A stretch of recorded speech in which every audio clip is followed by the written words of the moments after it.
And now, the best 60-ish seconds of your week. This week featured round 2 of the Democratic debates, and what a viewing extravaganza that turned out to be.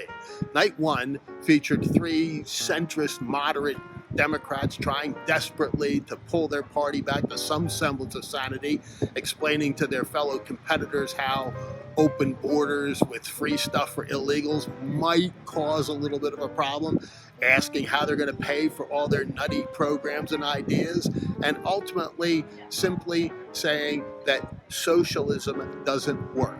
But unfortunately for Congressman Delaney, Tim Ryan, and Governor Hickenlooper, they're not going to be in the mix when it boils right down to it. They simply don't have a prayer of getting the nomination. So you look at Elizabeth Warren, who refused to answer the question about whether or not she would raise taxes, because we all know the answer. She has to pay for the stuff that she says she wants to do. But honesty doesn't come real easily when you're saying you're going to raise people's taxes. That was night 1. Night 2 featured the oft-talked about rematch between Joe Biden and Kamala Harris, but it really didn't turn out to be that much. Biden basically cleared the bar. I mean, he had a gigantic target on his chest because he is the front runner still, and folks are going to take shots at him, and lots did. His opening and his close were the best part of his night. That's a real problem for him as they move forward, because the interaction between the candidates is what people really look at to kind of get a sense of who they are and what they're all about.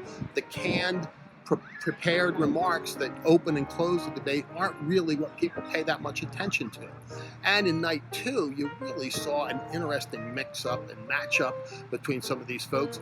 Tulsi Gabbard, who I think is in her ascendancy, took on Kamala Harris. Harris didn't do particularly well. She tried to go at it with Biden. That didn't really work. The networks gave them lots of time to do that, but it really wasn't their night. Who looked interesting in all this? Williamson, who is about as crazy as you can get. And Yang, the Chinese businessman who says he wants to give $1,000 to everybody and now wants to move people to higher ground to escape global warming. I mean, are you serious? You have to conclude that the biggest winner in the Democratic debates round 2 was Donald J. Trump. Now comes round 3 for the Democrats, and a much higher bar, 130,000 unique donors and plus 2% in the polls. The field is going to begin to winnow out. There's already been a dropout. Do you remember who? Exactly. So now some of the wannabes become also-rans. They're looking for book deals, speaking fees, and other stuff, but they're not going to be the nominee of the Democratic Party.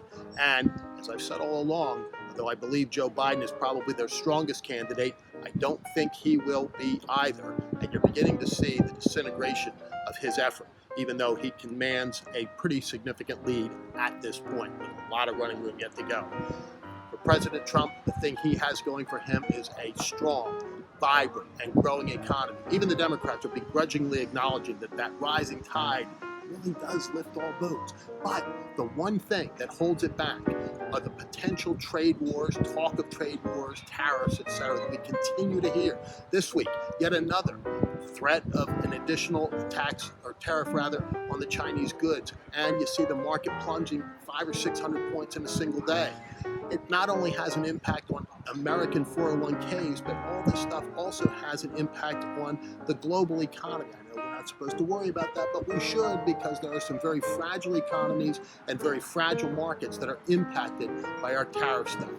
Let's hope that Larry Kudlow and company can ultimately prevail over Peter Navarro within the White House, because if that happens, the economy soars, President Trump wins in a walk next year. But for now, the beautiful, gorgeous, wonderful mid-coast of Maine, that is the best 60-ish seconds of your week.